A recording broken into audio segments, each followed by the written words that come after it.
अभी कुछ basic functions देख लेते हैं। तो हम लोगों ने जो डिस्क्राइब मेथड के साथ देखा था वो अगर हमें इंडिविजुअली करना हो वो भी कर सकते हैं।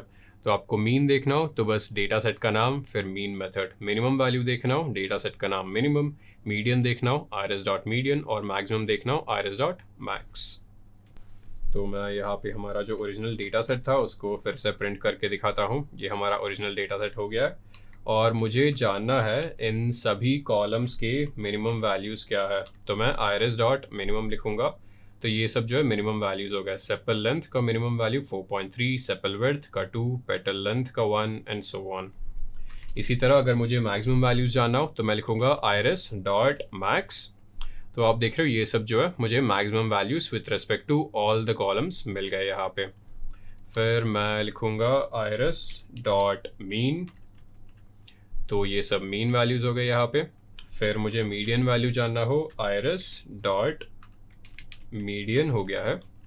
तो ये सब जो है मीडियन वैल्यूज़ हो गए यहाँ पे। तो अभी हम लोग जो है अप्लाई मेथड के साथ काम करेंगे। तो मान लीजिए मुझे सभी कॉलम्स और सभी रोज में जो है कुछ पर्टिकुलर मेथड या फिर पर्टिकुलर ऑपरेशन अप्लाई करना हो। तो जैसे आप देख रहे हो यहाँ पे मुझे सेपल लेंथ ये वाला कॉलम जो है और पेटल लेंथ ये वाला कॉलम, इनके वैल्यूज़ को मुझे हाफ करना है। तो मैं यहाँ पे सबसे पहले एक इनबिल्ट फंक्शन, तो मैं सबसे पहले यहाँ पे एक यूज़र डिफाइंड फंक्शन बना रहा हूँ विद द नेम हाफ, और ये एक पैरामीटर लेगा, उस पैरामीटर को जो है हाफ करके उस हाफ वैल्यू को रिटर्न करेगा। तो ये जो है मेरा डेटा सेट है। फिर मैंने यहाँ पे यूज़र डिफाइंड फंक्शन बना लिया। इसके बाद मैं iris डेटा सेट से ये दोनों कॉलम पे अप्लाई करूँगा हाफ मेथड को। तो iris और इस iris डेटा सेट में सेपल लेंथ और पेटल लेंथ इन दोनों कॉलम्स पे मैं हाफ मेथड अप्लाई कर रहा हूँ। और इससे जैसे आप देख रहे हो ये जो रिजल्ट है यहाँ पे, तो इनिशियली 5.1 था वो हो गया 2.55, 4.9 था 2.45 हो गया यहाँ पे। फिर से पेटल लेंथ देखो 1.4 था 0.7 हो गया, 1.5 था ये 0.75 हो गया यहाँ पे, राइट। तो जो भी वैल्यूज़ थे उन सभी वैल्यूज़ पे मैंने हाफ मेथड अप्लाई किया है यहाँ पे। तो फिर से हेड दिखा देता है। मैं ये बार बार इसलिए कर रहा हूँ ताकि आपको कोई कन्फ्यूजन ना हो यहाँ पे। तो ये जो है मैंने डेटा सेट दिखा दिया आपको। तो अभी मैं एक नया यूज़र डिफाइंड मेथड यहाँ पे बना रहा हूँ। तो हाफ के बदले मान लीजिए मुझे इसको डबल करना हो तो मैं इसको लिखूँगा डबल मेक, और ये एक पैरामीटर लेगा और ये रिटर्न करेगा s इंटू 2। तो ये जो है मैंने यूज़र डिफाइंड मेथड बना लिया है। फिर मेरा iris डेटा फ्रेम है। इस iris डेटा फ्रेम में से मुझे मान लीजिए सेपल विड्थ और पेटल विड्थ के जो भी वैल्यूज़ है उनको डबल करना है यहाँ पे। तो मैं यहाँ पे लिख दूँगा सेपल डॉट विड्थ। इसके बाद मेरे पास हो गया है पेटल विड्थ, तो मैं यहाँ पे लिखूँगा पेटल डॉट विड्थ। फिर यहाँ पे मैं अप्लाई मेथड यूज़ करूँगा और मैं क्या अप्लाई करूँगा, डबल मेक। तो बस वेट करते हैं इसके एग्जीक्यूट होने का,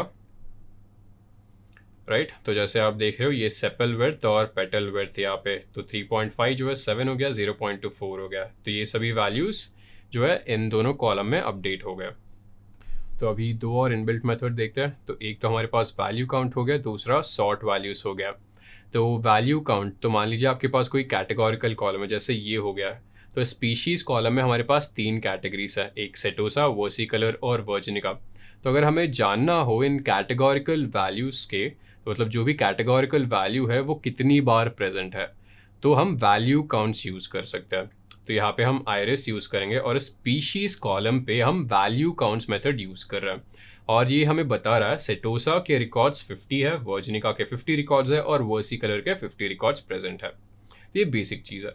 और इसके बाद मान लीजिए हमें किसी कॉलम को सॉर्ट करना हो, तो मुझे इस डेटा फ्रेम को सॉर्ट करना है with respect to the sepal length column.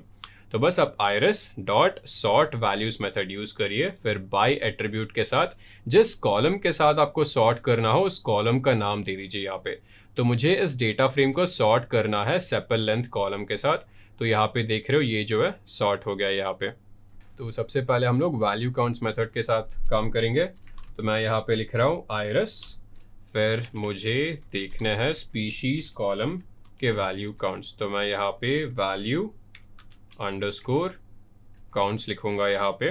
तो यहाँ पे हमें कोई एरर मिल रहा है फिर से, तो ये जो है एस होना चाहिए यहाँ पे, वैल्यू काउंट नहीं, राइट। तो ये हमें बता रहा है वर्जिनिका के 50 रिकॉर्ड्स है, सेटोसा के 50 रिकॉर्ड्स है और वर्सिकलर के 50 रिकॉर्ड्स है। तो इसके बाद अगर मुझे अपने डेटा फ्रेम को जो है पेटल विड्थ कॉलम के साथ अगर सॉर्ट करना हो, तो iris dot sort values use करूँगा और यहाँ पे बाय एट्रीब्यूट यूज़ करके मैं कॉलम का नाम दे दूँगा। कॉलम का नाम हो गया है पेटल डॉट विड्थ और ये हमारा फाइनल डेटा फ्रेम है। जैसे कि आप देख रहे हो मेरा पूरा डेटा फ्रेम जो है सॉर्ट हो गया है with respect to petal width column.